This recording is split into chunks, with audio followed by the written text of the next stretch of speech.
Hello, everyone. Welcome to the Bonfire Podcast. This is the first episode, and I don't know where we're going to go from here. Again, like you saw in the trailer to the channel, we have no idea what the frequency of videos is going to be.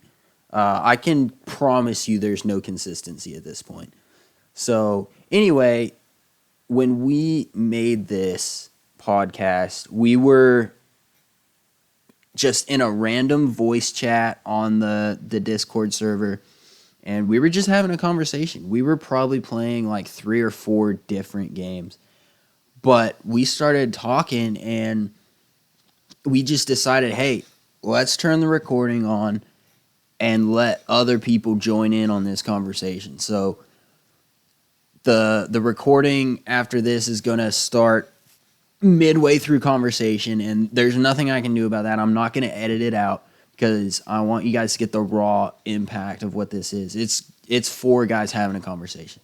So that's what this podcast is going to be. If we make it more streamlined and uniform later on, that's awesome. If not, we might just have another conversation and record that as well. So I just want you guys to have a heads up going into this that it's kind of all over the place, and you might even hear game content in the background. Like, this is raw. This is us. This is who we are. But we hope you enjoy. Some good conversation happened. Some good topics were discussed. So I hope you enjoy. If you have anything you want to talk about based off of this podcast, throw it in the description. Have fun. That's the main thing. That's the whole point of this YouTube channel and the Discord is to have fun and to be able to connect with other gamers that are doing the same thing. So anyway, without further ado, welcome to episode 1 of the Clan Cosball podcast. We'll probably change the name later on. Enjoy. Like, seek out, your nearest Catholic church, ask them for help, go find some nuns if you're really starving to death. They'll take care of you, Yeah. And they would. Worst comes to worst. Church is the largest humanitarian aid organization in the world. We employ over 55,000 people full-time doing nothing but that.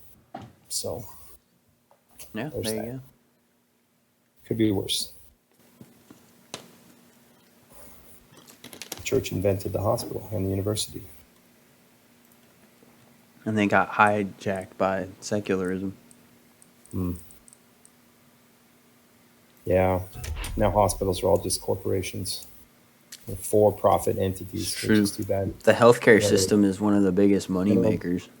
And there's no profitability in wellness. This is why you don't have cures for cancer. We're happy to treat your symptoms, but offering you a cure, nah.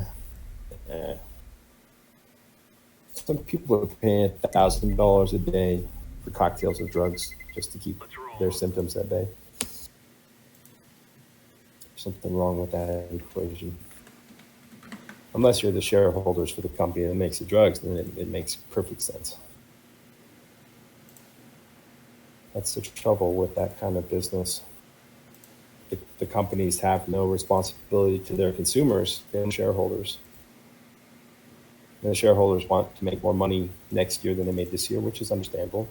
The only way to do that is to sell more drugs, which means you need more sick people. Stasis containment device. Yeah, it's crazy. Like, I'm not by any means anti-capitalist. I think people absolutely should be able to make a few bucks. But yeah, when the product is, as you're saying, people's health, it's that's right. It kind of goes out the window. Then you should be able to profit off people's well-being that way. Yeah, like the EpiPens, the company that was making it was charging something like $60 to $120, and then you find out that they can be sold for about $3. They're still making money. So our president affected some type of something not too long ago. Stuck it to this company that was really raking people over the coals. Good for him. So what do we do with this thing now? Okay. Stealing stasis mission. Well, we might as well Back do it to together, Europa, man. I guess. Yep, back to Europa.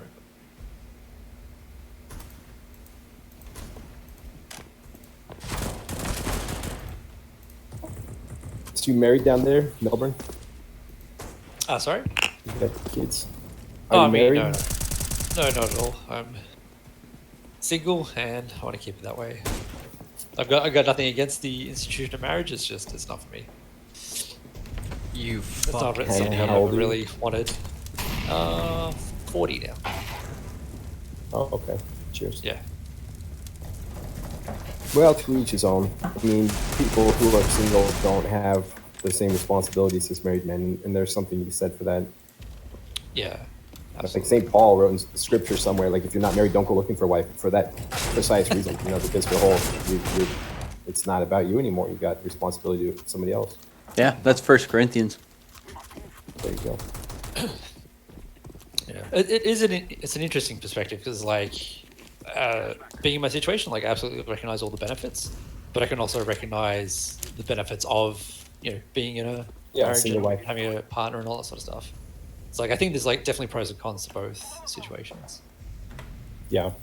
And some people are called to it and some people aren't. So I don't knock anybody that's, I just don't think that's for me. Well, I think it's interesting too because I've heard so many people say that like, oh, marriage isn't for me. I'm just not going to get married, and then those are the people that are more likely to get married. Yeah. Seems to be. Lightning could strike. You never know. So I wonder if someone who says that it's that they do, it's something they want, but it hasn't happened, so they're trying to just downplay it or something like that. I They don't mean, want to like make a big deal out Maybe. of it. Not There to are other throw people Barry that under the don't bus, like being but single. not to throw Barry under the bus, but I have heard him multiple times say, "Oh, I'm done with girls," and then literally 4 days later, God bless him. indeed. Sounds like a hopeless romantic to me. Or he gets horny. Or both. Column A, column B. I can hear you guys from the other room. Welcome back, Barry. Welcome back to the How's podcast. the weather? How's the weather? I'm actually recording now, so I got to make sure all this stuff gets jotted down. Absolutely. Just for posterity's sake, nothing else. Good thing I have shadow play on, so I can just hear everything. It's like that old woman from Monsters, Inc. Always watching, Wazowski. Always watching. Pretty much. Nah, I mean, yeah, there's a lot of girls that fool around with me a lot because due to the party and drinking that I do a lot. It's the best part. I love Yeah. partying. I've been in relationships like that. Try to not be in relationships like that anymore. Because if Yeah, you it's just remove the not worth my drugs and time. partying and alcohol from the equation, there's not much left there, and then you realize that. Oh yeah, that's true. But I don't do it every day. I do try to do it once in a while. Mm-hmm. If I do it every day, I'll run out of money. Yeah. My longest stint was 74 days in a row straight partying, and that was enough. Without Gutman. Well, I was in the music business, man. It happens. That's just the job, man. I guess. My house became kind of like art central. We had a recording studio set up there for bands and for artists who were making art. And maybe not quite maybe 7 years ago. I don't know. But it's been long enough that I've almost lost track, so that's good. Yeah, that's good. Do you still like get a twinge every now and then? Or you're like, oh, No. Like it's That's interesting good. because I was terribly addicted to cigarettes, man. I don't know if any of you guys smoke, but it's a tough habit. I do. Yeah, Yeah, there's still smoking. It's a cocktail, and most people that smoke, beyond a certain point, don't enjoy it anymore. From that's my experience. Like, you wish you could quit, and it was only by God's grace that I was able to do that. So I wasn't doing it by my own steam. I'd tried several times, and I'd go and get them out of a dumpster. I'd get them out of the trash. I'd quit, and I'd walk down in shame to the gas station and the clerk knew that I was trying to quit, and I'd be like, dude, get the pack of Camel Reds. I smoke Camel Reds. And he's like, are you sure? And I was like, yeah, and he didn't want to sell them to me. He really didn't like being party to my not quitting, I think he kind of broke that cashier's heart. Damn it. Yeah, I think I was lucky. I only smoked, I think, like 2 or 3 years. Like, it wasn't like a lifetime thing. But I really started to feel it in the chest. I'm like, this is fucked. What am I doing? So I just went straight up cold turkey. And that was hard. Like, even after it's like a couple of years. So I can't imagine what like lifelong smokers. Oh, no, well, it's about the same. I mean, once you're addicted, man. You're addicted after several weeks of smoking, several days of smoking. I was working at a job, Bank of America, and I had access to accounts all day. And for our breaks, they only let us out into like basically a prison yard because we had access to accounts with like millions of dollars right in front of us. And so for information security, they wouldn't let us leave the premises until we went home, and then we got searched and stuff to make sure we didn't have flash drives or anything. It was like working for the NSA, man. And so while we were out in our prison yard, we were on camera, and I was only like a pot smoker in those days. And I started jonesing to toke a bowl, and I couldn't do that on camera and in my work clothes around all my work associates. And so I gravitated towards the people who were smoking something, happened to be cigarettes. I bummed one here, bummed one there. Right. Before long, I didn't want to show up the next day and bum another cigarette and be that guy. So I went and bought my first pack. It took almost 10 years to kick it. And a mountain of cigarette butts later, Yeah. It's amazing, like, you start and you think, oh, it's just this little one cigarette and whatnot. But if you could pile up the amount of cigarettes that somebody would smoke in a lifetime, it'd really be pretty crazy. Yeah. And the amount of money that goes in. That's the thing now. I mean, with the price hike and the taxes. $7 a pack when I quit. I don't know how much they are now. They're like $8 to $8.50 a pack. I would get stuff on sale sometimes for $4 or $5 or $6, but I paid $11 one time at a bus station. I really felt like I was getting bent over a barrel, but there was nowhere else to go, and they know they've got you by the balls. Yeah, well, that's how they make money in places like that. They make bank. All those the airline terminal stores and bus station store, all those kind of places. Same with a gin and tonic in the airport once. I go to order it, and they were like, "That'll be $9.50," and for like a single little tiny. Right. Oh my gosh, That's how I feel about a lot of. I had one. I didn't have three. I had one. Right. Well, and even in like clubs, especially, right now it's like you want one drink. It's $5-6. Same thing with a beer. And you $5 for you buy a drink for a girl or a friend, and there goes $30, like nothing. Right. And everyone is like, oh well, it's the experience and whatnot. And I'm like, well, I could sit in my house, drink 3 or 4 beers, and I'll be perfectly happy. Yeah, listen to music I want to listen to. Right.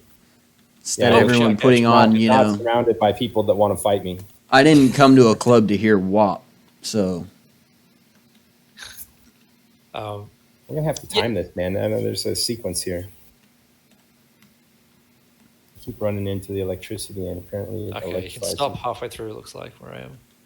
Okay. So just getting back to the price, that's a huge reason I'm thankful I stopped smoking, because in Australia it's even worse. Like they're very heavy. Alcohol and cigarettes are like heavily taxed. So it was like, I think it was like $20 a pack that I used to smoke, the brand. So now up to like the exchange rate, that would be like $16, which is still outrageous. Yeah, and now they're up to 40. So that's what, like $32. Oh my gosh! It's for insane. one pack. That's crazy, man. 20 pack, 20 cigarettes. Wow. So I honestly don't know how anyone's still smoking. I would just be like, fuck that. Well, it's a cocktail of about 3,000 drugs. I smoked regular tobacco once in Oregon. Some friends of mine were growing organic tobacco. It was just plain like organic tobacco. It tastes like dirt because it didn't have all the other stuff in it that like they put in there. Right. It's designed to make you addicted. It tells your brain, oh, this is what we want, and then your lungs and your mind and your soul are like, fuck no. Yeah, it's interesting too, looking, at my Oh, hello. carton and packs. They don't put what's on there. Did you No, get they that? can't put a full ingredients list. Nobody would want it. Right. Plus, it would take up the whole packaging to show you. There's something like 3,000 different drugs in one smokable cigarette. It's crazy. Yeah. And it's the same if you go to McDonald's. There are chemicals that tell your brain that this tastes good, even if it's made of earthworms and cow shit.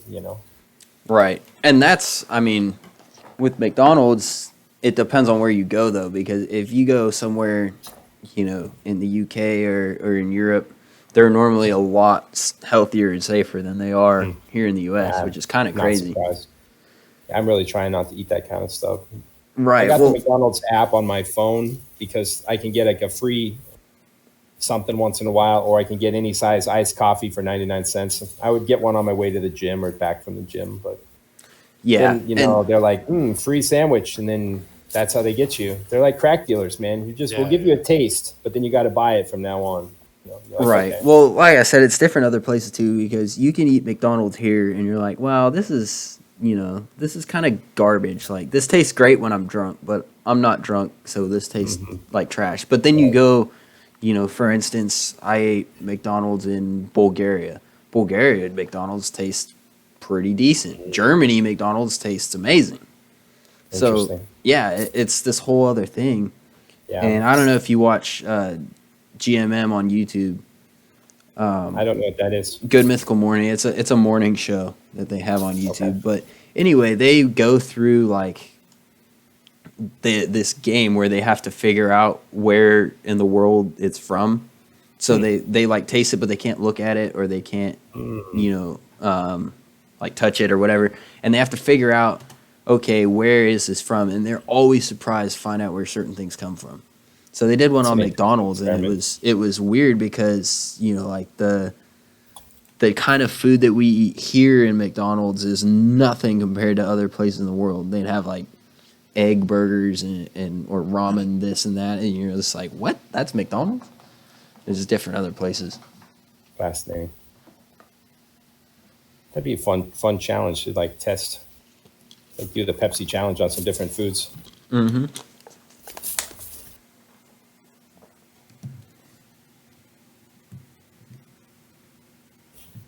Barry, you're awfully quiet. Are you still there? Yeah, I'm here. Just hiding in the shadows? I'm just listening to the conversation. I just got one tap across the map. Fuck. Biding his time. Mm-hmm.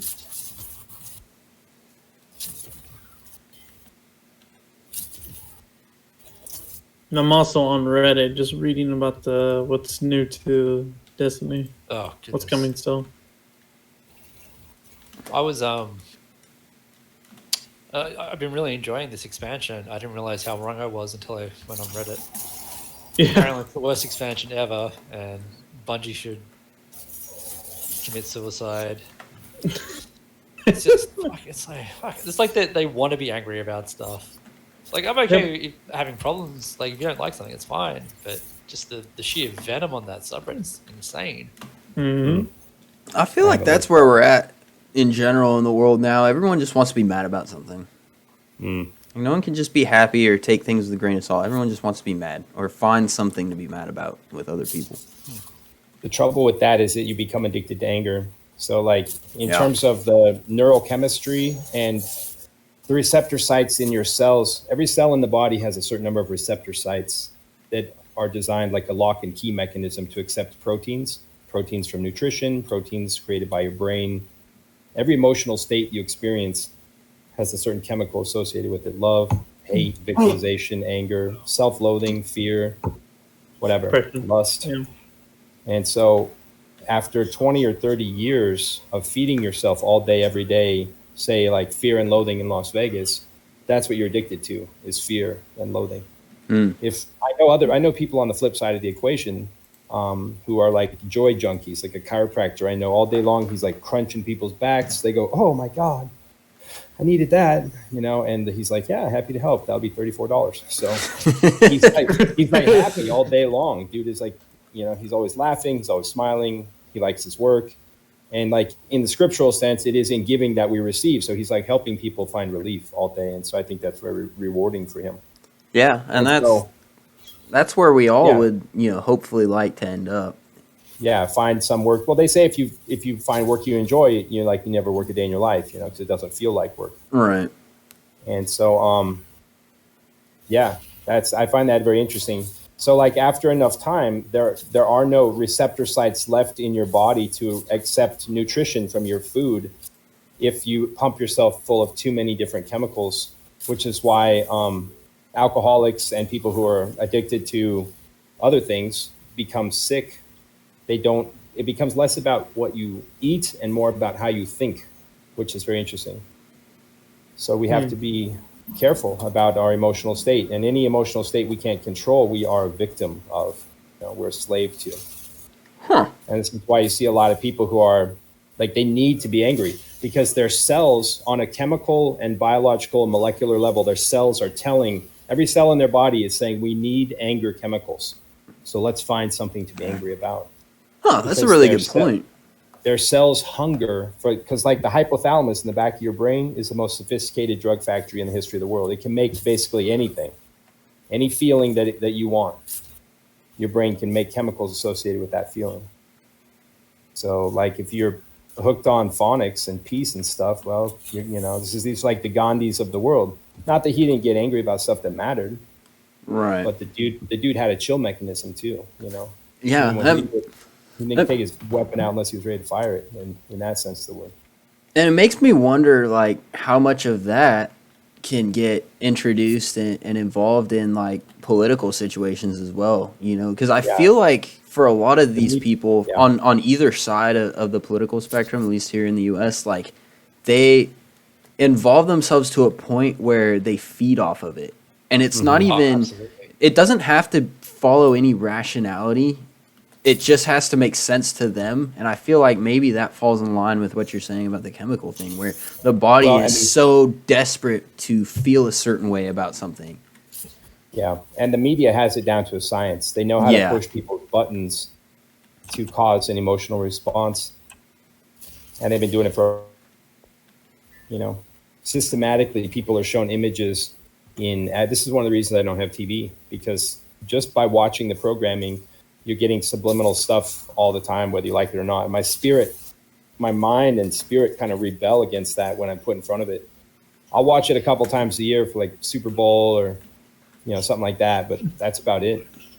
And I really can't handle the commercials anymore. Yeah, definitely broadcast news. Like I can't take it. I know exactly what you're talking about. Because it's a social outcome study. It's not objective journalism.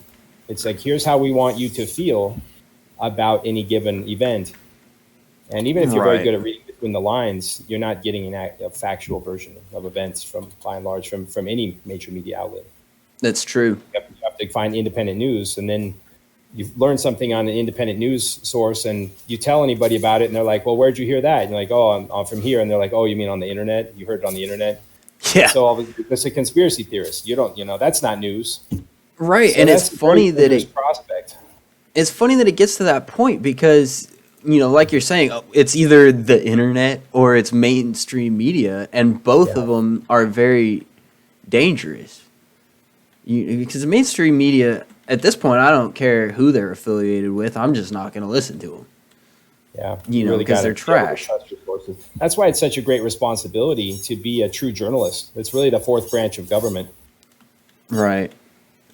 I was actually listening to a podcast the other day, and it was about these two Irish journalists that ended up, apparently, they were talking about how the UK is so liberal, and obviously these are, more conservative, journalists, but they were talking about how the UK got so liberal and they were liberal at the time, they got so sick of it that they couldn't stand it anymore. And sick of it. That's saying something. Yeah, and they came to the U.S. because they were so tired of it, because they were like, we would write a piece and nobody would publish it because it didn't fall in line with their political spectrum. And they're like, and that was everyone. That was every news organization. So they ended up coming to the U.S. where they could write about stuff and find somewhere to put it out. Yeah. Interesting. Wow. Yeah. I was in school studying physics when 9/11 went down. Wow. And I looked at it for what it was. I did about 10,000 hours of research into the micro and macroeconomics, structural engineering, chemistry, the timetables, the logistics. You get into all sorts of stuff. You get into the true history of the United States and organizations like the Trilateral Commission, Bilderberg Group, Council on Foreign Relations, the underbelly of America, the deep state, as it's called. And a lot of what you learn is not pretty. Yeah. It breaks at your heart. And in my experience, people that bleed red, white, and blue don't like having their heart broken, Yeah. And we're not the only country that bleeds red, white, and blue. The Brits bleed red, white, and blue. French, they just are bleeding for a different flag, But we have to be careful. Like Oscar Wilde said, patriotism is a virtue of the vicious. And used against them. Impressionable young men and women who want to serve, who have a desire to serve, and they're asked to do things to serve a cause that they may or may not fully understand, And this is why our commander-in-chief and our generals and our legislature that write the checks for the war bear such a great responsibility. It's the only way we got out of Vietnam is eventually Congress cut off the funds. They said, we're not going to write checks for fund this war anymore, so the war ended. Yeah. That was the only way. Well, it shouldn't have started in the first place. And I know. And that's why you got so much black. That's why you got so much black budget on the DoD budget now. There's back in fiscal year 2000, there was $1.2 trillion missing off the DoD budget. We don't know where it went. They called it undocumentable adjustments, meaning the money's missing. We don't know where it went. $1.2 trillion. You know how long it would take you to count to $1 trillion if you counted $1 per second, 365 days a year?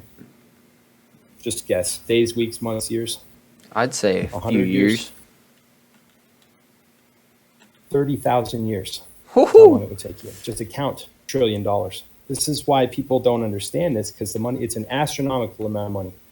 And so Donald Rumsfeld, who was the SecDef back then, said, don't worry, we're going to put a bunch of bean counters in the east wing of the Pentagon, and we're going to find the money. And they were going through the files the day that the Hellfire missile, Tomahawk cruise missile, hit the Pentagon on 9/11. Blew up all the files, blew up the bean counters too. Rumsfeld was sitting in his office on the other side of the Pentagon, safe, happy as a clam. That would be the high value target if I was a terrorist who wanted to damage the emotional state of the country. But what they did was blow up all the files that housed where the money actually went. And the next year it was $2.3 trillion was missing. Then a couple years after that, 4.6. Last time I looked, back in 2010, it was $9.6 trillion in 1 year missing off the DoD budget. It's an astronomical amount of money. They say America's $20 trillion in debt, but that's just the on-the-books spending. The debt that China's buying up so that they have a controlling interest in this country. We're over $200 trillion in debt in the money that they don't want to talk about. So our great-great-great-great-grandchildren will be footing that bill. And every year, the amount of federal income tax collected in this country is about equal to the interest on our loan to the Federal Reserve for the privilege of them printing our money for us. So, Barry works for Federal Express. It's not a federal entity. It's just called Federal Express. The Federal Reserve is not a federal entity. It's a privately held bank, just like Federal Express. It's about as federal as Federal Express. The full list of membership of the owners of the Federal Reserve has never been published because they don't want people to know who owns this bank that prints our money for us. So we hire a private bank. It'd be like if we hired FedEx to print our money for us. That's why it's called a Federal Reserve note. It's a promissory note, an IOU to the Federal Reserve. Interesting. Hire them every year to print our money for us, and we borrow it from them with interest, exorbitant interest. The amount of federal income tax collected in this country every year is almost always right about equal just to the interest on our loan to the Federal Reserve. We never touch the principal. So we never actually start paying that debt down. The debt just gets bigger and bigger and bigger every year. We pay off the interest every year. That's it. And that's all of everybody's federal income tax. That's where it goes. It doesn't go to paving roads or building schools or filling potholes, or building the wall or any of this stuff. All that is done with state and grants from the federal government. So I think it's time to audit the Federal Reserve. People have been saying this for a long time. And then, of course, you sound like some kind of gold miner just come out of the mountains with a tinfoil hat on, But that's the reality of the situation. Yeah, well, I mean, there's no doubt, I don't think in anybody's mind, that we definitely have a financial issue. I'd honestly go as far as to say a financial crisis with this country.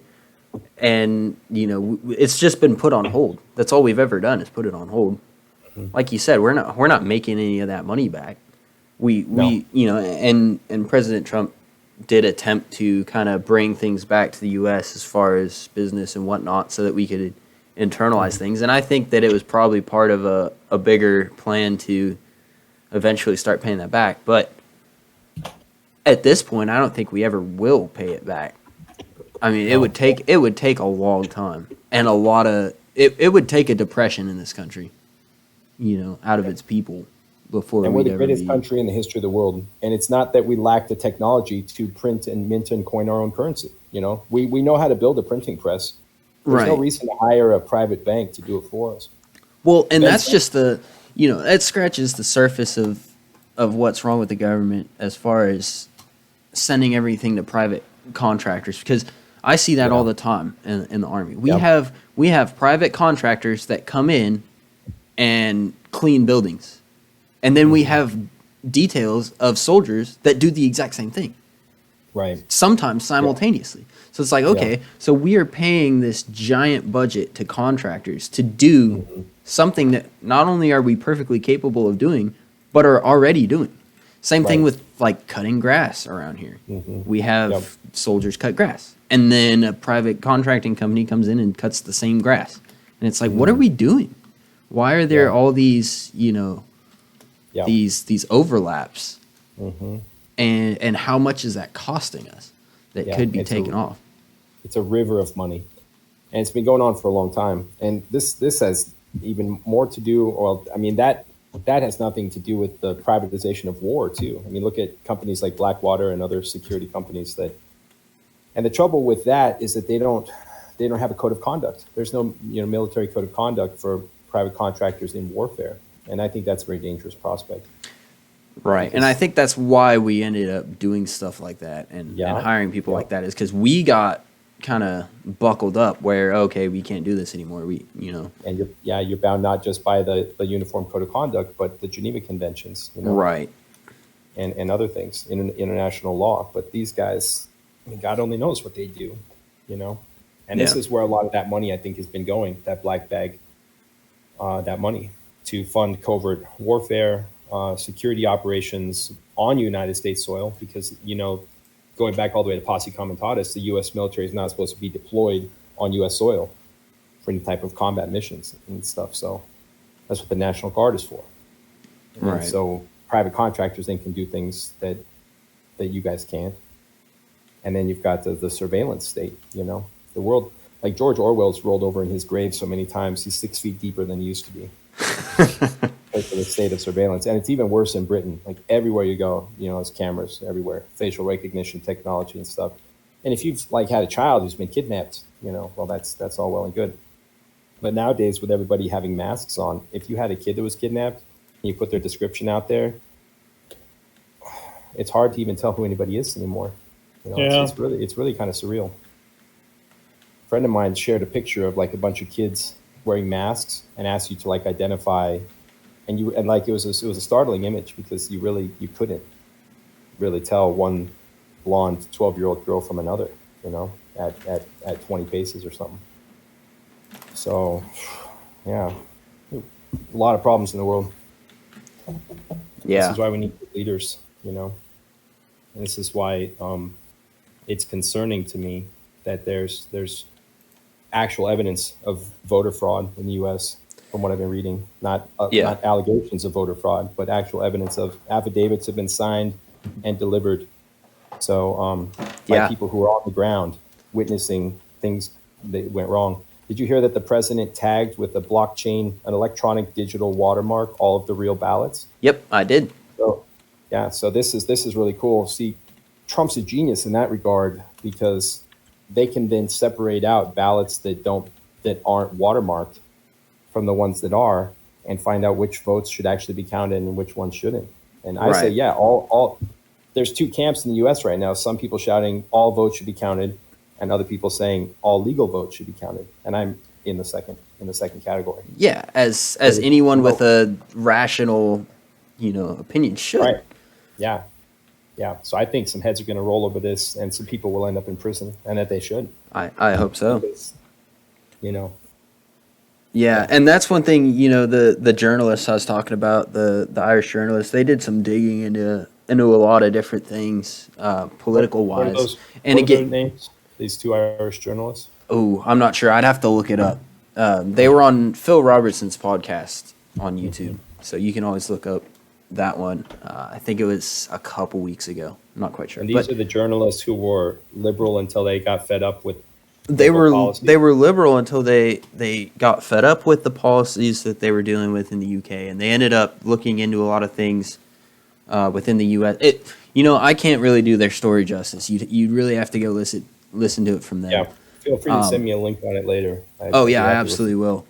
But it is good. But anyway, they did some digging, and they ended up they were a part of this movie that got made called Obamagate. I haven't had a chance to check it out.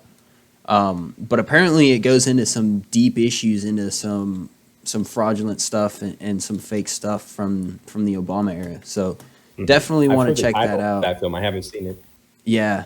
So apparently it's free on YouTube, so you can actually just go look on YouTube and find it. So I definitely want to go do some investigation into that. But have you seen one by what's his name? Aaron Russo, called America Freedom to Fascism, that's about the Federal Reserve System? No, I haven't, but that sounds interesting. It's really good. The guy was a Hollywood film producer and director, and he did Trading Places with Eddie Murphy and Dan Aykroyd many years ago. Great film where like a rich guy becomes poor and the poor guy becomes rich. They trade places. Great comedy.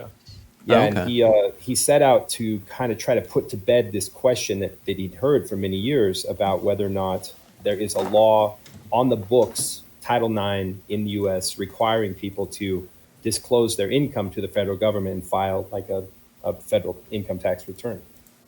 And so he started investigating this from a journalistic standpoint. And because of his connections to Hollywood, he was getting good access, because he was already kind of like a famous person. So doors are opened for you that way in ways that just John Q. Citizen might not have those doors opened to him. And it was startling what he found out. He did a lot of research into the history of the Federal Reserve System here, going back to, was it 1917 or whatever, when America went off the gold standard. You used to be able to take a paper dollar to the bank and trade it in for $1 worth of silver. Right. Or gold, because that meant your money. This is why we've had paper money in the first place, because it's too heavy to carry around gold. Like Barry was talking about this gold motorcycle helmet. The thing is probably very heavy. Yeah. Yeah.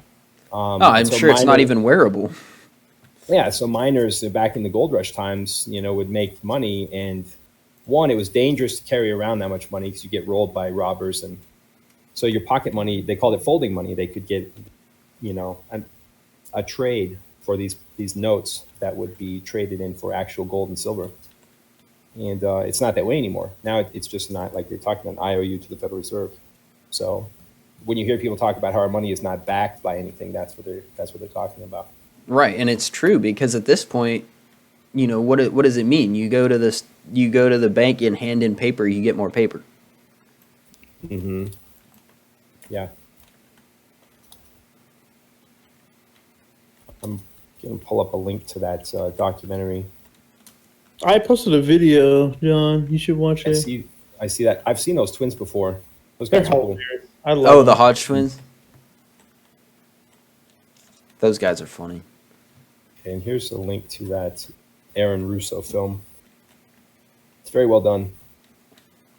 Yeah, I definitely want to look into that. It sounds good.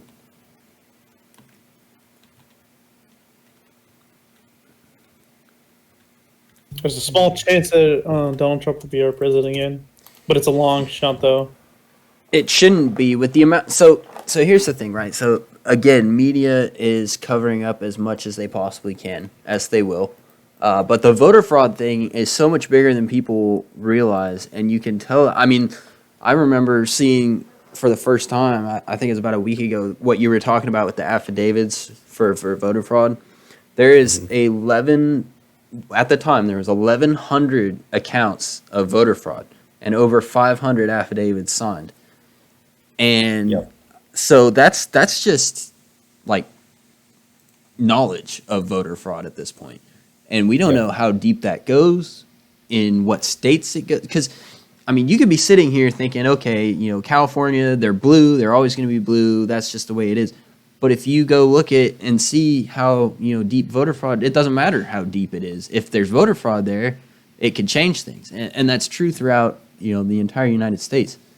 So there's no telling how deep this goes. And like you were saying earlier, Radio Fire, like, I don't, you know, I want to see people in jail. I don't think it would be that surprising to see people going to jail. Maybe not the big, you know, key leaders that we'd like to see, but somebody's going to take the fall for it at some point.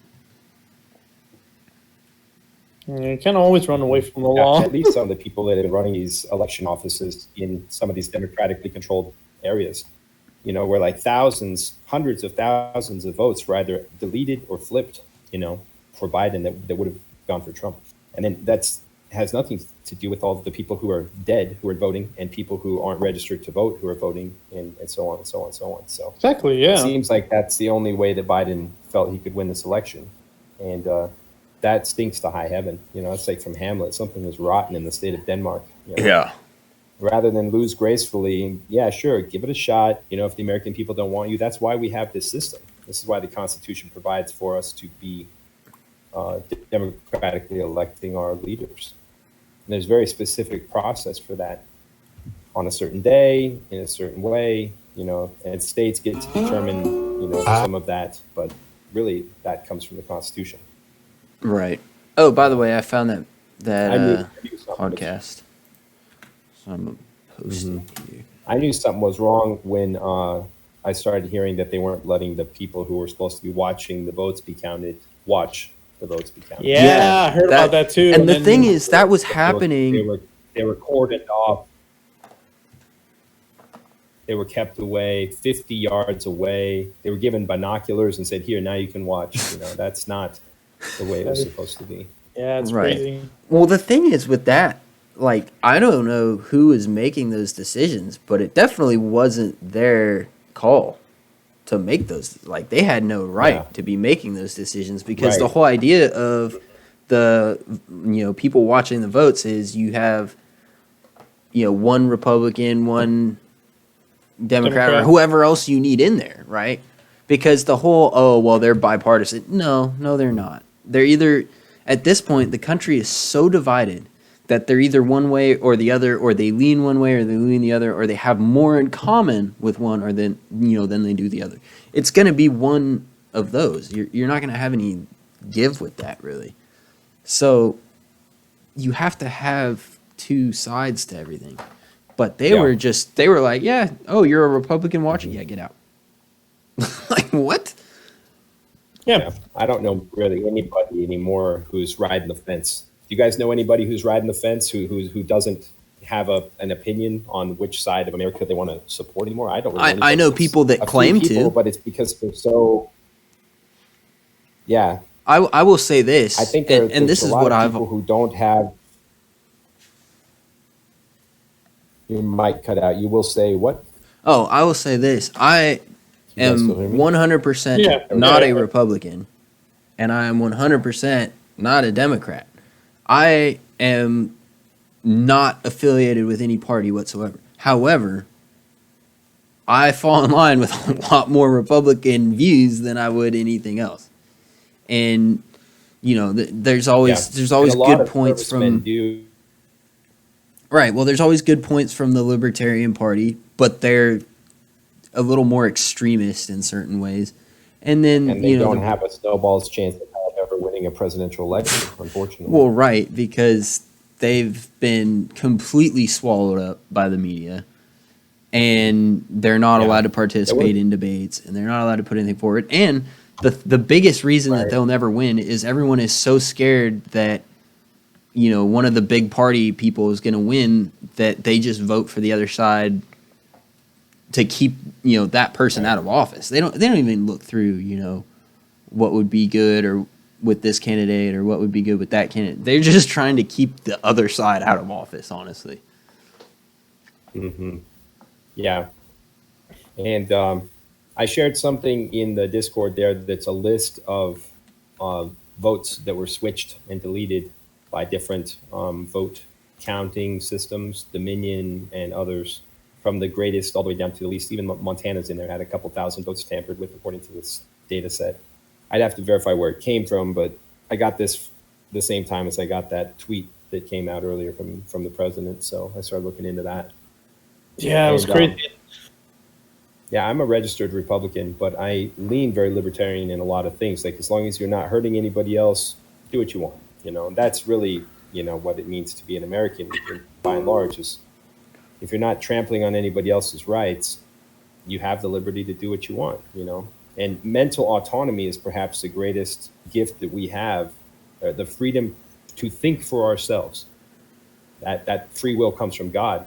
As John F. Kennedy said in his inaugural address, we have to remember that the rights of man do not come from the hand of the state, but from the hand of God, you know. And we haven't, until our recent president, had any president for the last 70 years saying that. Donald Trump has been saying that kind of stuff. Good for him. You know? And he's also taken a stance on the rights of the unborn, you know. That's a huge one. Even if they're very small people. So to me, that right there, you know, I've seen so many Christian people that they're trying to be this like outwardly Christian person, you know, that they fuel off of compassion. And I think this goes into what you were saying about the chemicals of the brain. People, I think a lot of times within the church will get fueled on compassion instead of realism. And obviously we have a calling to be above and beyond, if you will, even though we're, you know, a lot of times really, really bad at it. But we have that call as Christians to be, you know, the better people. But that doesn't mean you know, start dreaming. You lose sense of reality, because especially in this country, I think this is where people have struggled to see what the separation of church and state means. But when it comes to stately business, it's hard to hold that Christian perspective of things, because things kind of blur. You know what I mean?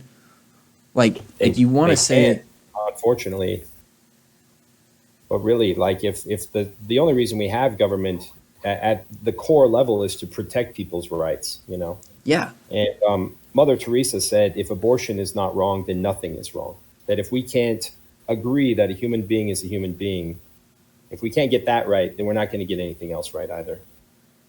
And so back in the 70s, the argument was, well, we don't know when it becomes a human being. We're not being, you know, until it's born or until it breathes its first breath, or if it has a heartbeat or a brain or whatever. And there really is no gray area there. Biologically, life begins at conception. This is just a scientific fact, you know. And so the question then becomes, you know, when is it okay to take the life of an innocent human being? Is it ever okay to take the life of an innocent human being for any reason? And it's okay to have that conversation, you know. The state has been afforded the authority to kill people who are deemed, you know, so unable to live in decent society that if you let them out, they'll kill people, like the Ted Bundys of the world. We don't have that same determination for, you know, say a child in utero, because they have not been found guilty by a jury of their peers to be Ted Bundy, you know. And so, and even in cases of rape and stuff, there's no country in the world where rape carries the death penalty. And yet a lot of times children suffer the death penalty for the sins of their father. You know, a woman is raped, the child is aborted. And there's something wrong with that equation when there are families who are more than happy to it. I have friends right now who are trying to adopt a child. They're having to raise money. They've started a campaign to raise something like, it's like $14,000 or something, or $40,000. It's astronomically expensive to adopt a child. It costs about $400 to have an abortion. There's something wrong with that picture too. So, right. Oh, I found the movie, by the way. Some of these things need to be addressed, you know. Yeah. And that's the argument you hear from a lot of people is, well, where where would these unwanted children go? And you know what I mean? What if they're born into a family with an alcoholic father? It's like, well, which is worse, having an alcoholic father or having your arms and legs ripped off while you're still alive? I would probably take the alcoholic father, all things considered. Yeah, I mean, that's Really, one thing that... It's not for us to decide. We're not supposed to kill innocent people. There are laws that protect innocent people from being killed. Well, that's one thing that I never understood about that argument, right? Is that idea of, oh, well, they would have been born into a terrible place. It's like, well, or they might have a rough life. And it's like, well, yeah, life is hard. And people be like, I've been in places where I'd rather just be dead. It's like, okay, but that's your life. That's not their lives. You will never be able to tell me how their life is going to be. You don't know the future. You don't see that. And so it's no one's call, right? And that's another thing, the whole my body, my choice movement idea. Mm-hmm. It was your body, your choice, and now you're where you're at. Now it's no longer your choice. Right. And even in instances of rape, it is a mother's responsibility, whether they like it or not, to bear that child to term, and then they could give it up for adoption. They're not told they have to raise that child. Yeah. There's no law that says they have to keep that child and raise them and look at him every day. But my dad wrote his master's thesis on the trauma, the post-traumatic stress that women experience after having an abortion. And it's very real. They spend the rest of their lives wondering what color eyes that kid would have had and what their voice would have sounded like and what their hair might have smelled like and what their, it goes on and on and on. Right. Well, I mean, if you read the not even just read, but you read an article or you watch an interview with someone that has been in that place where they make that choice and it turns them into a pro, life person. Right. It is crazy because it normally takes something spiritual to bring them around. But then at that point, they sit there and they say, yeah, like I don't know how I would have lived with myself having done that. Yeah. Unless I got to this place where I am at now. Yeah. And there's no sin that God won't forgive.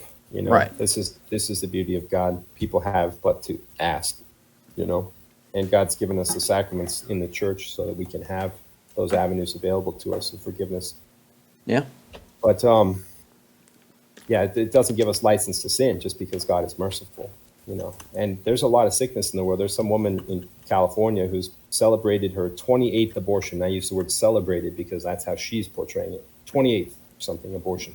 That's insane. Something wrong with that situation, And there was a transgender. I got to get the wording right. It was a biological man who's a transgender woman was talking about how they hope that they can do a uterine transplants, put a uterus into a man somehow because he wants to be the first trans man to have an abortion. It's like, boy, there's like everything wrong with the world in that one sentence. I want to be the first trans woman to have an abortion, and so I hope they can do uterine transplant.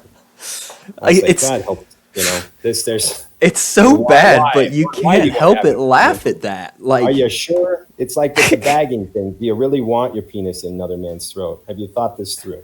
Are you a homosexual? Come on. Yeah. They haven't thought it through, especially this is why people don't spend much time contemplating eternity because they don't want to think about heaven and hell. It's too big for them. It's like counting to $1 trillion, except this lasts forever. Right. If people spend this is why Blaise Pascal said all of man's problems lie in his inability to sit in a room by him in silence. It's a philosopher named Pascal. And I think that there was this other YouTube guy. He's kind of looked like a homeless man who would go out in his underpants and start like proselytizing on the street. I can't remember the guy's name. He was funny.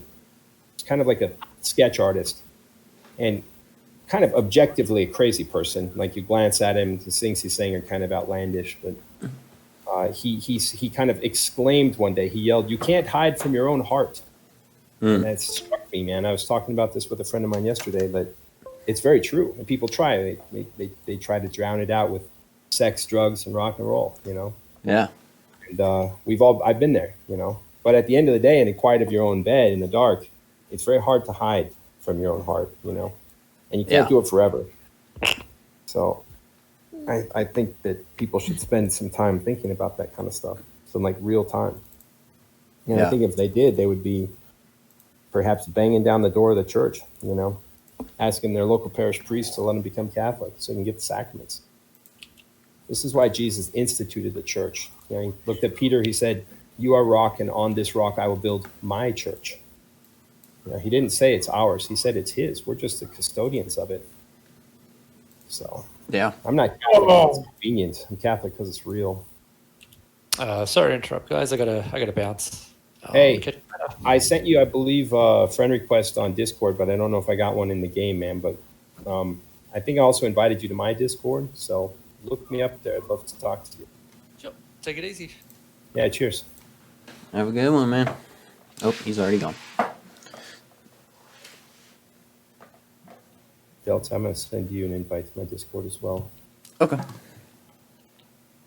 Is this one yours here? Yeah, This- this is where you this is usually hang mine out? and Barry's. Okay, Mm-hmm. sweet. Ba-da-bum-bum-bum. Is that a McDonald's thing? Yeah.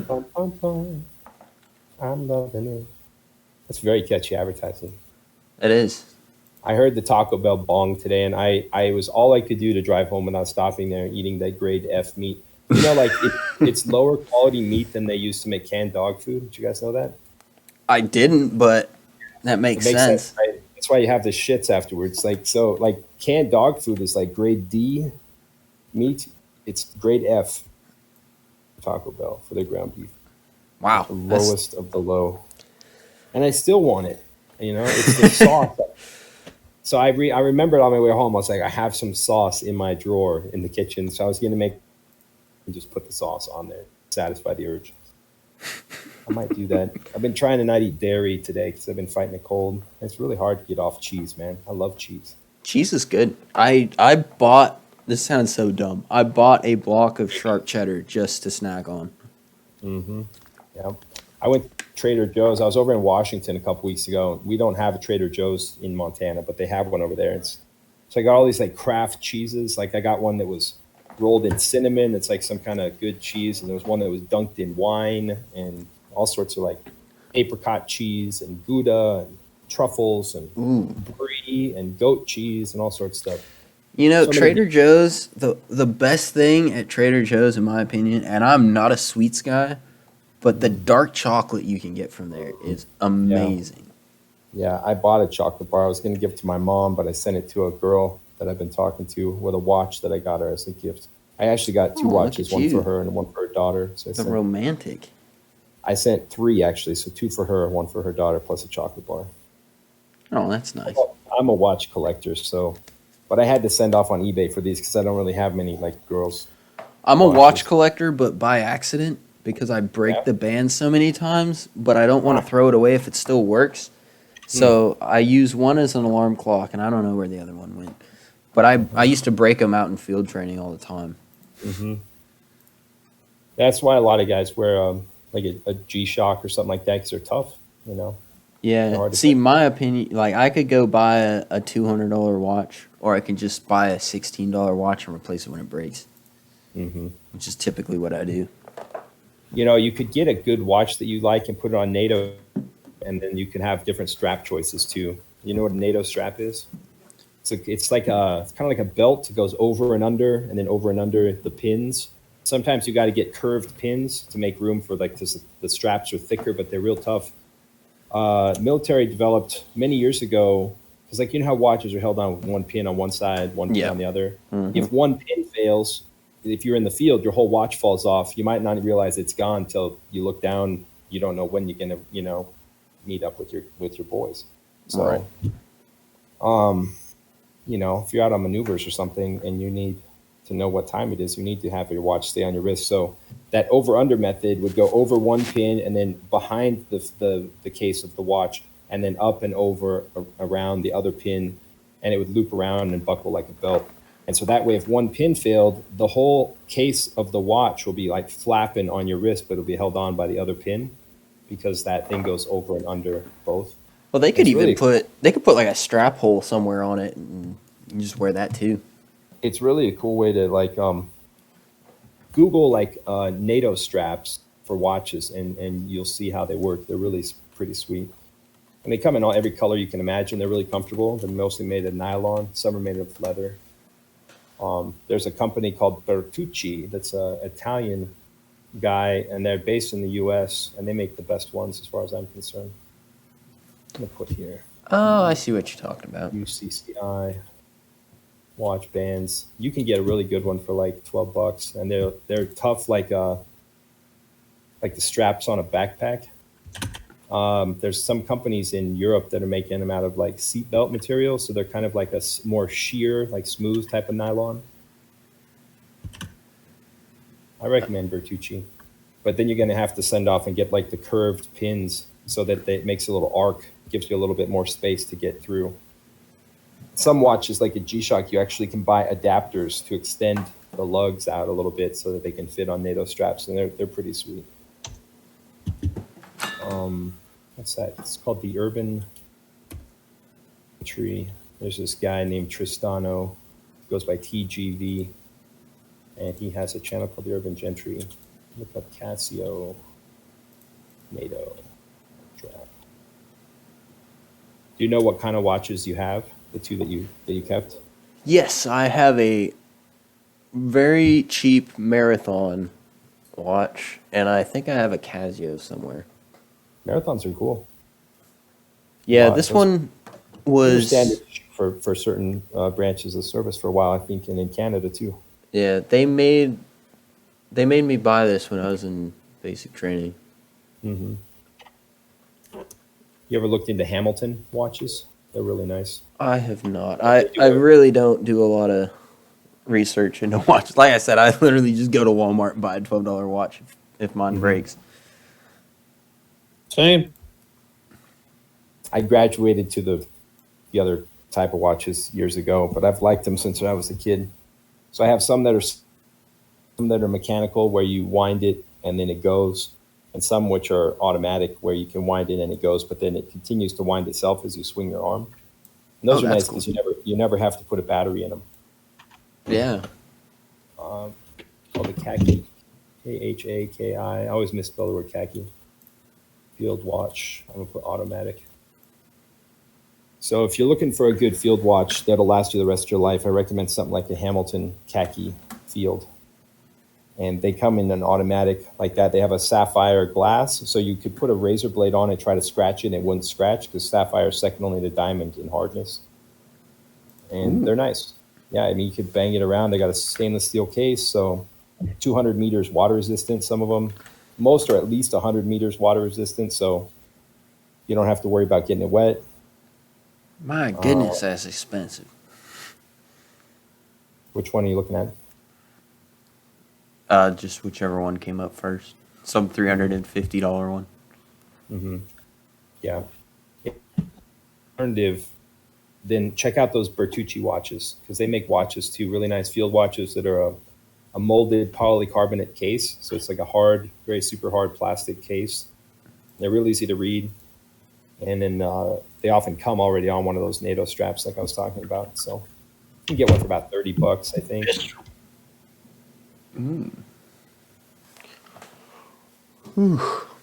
So anyway, if you ever need a new watch, I'm not saying you got to go out just because I think they're nice, but maybe next time you buy a watch.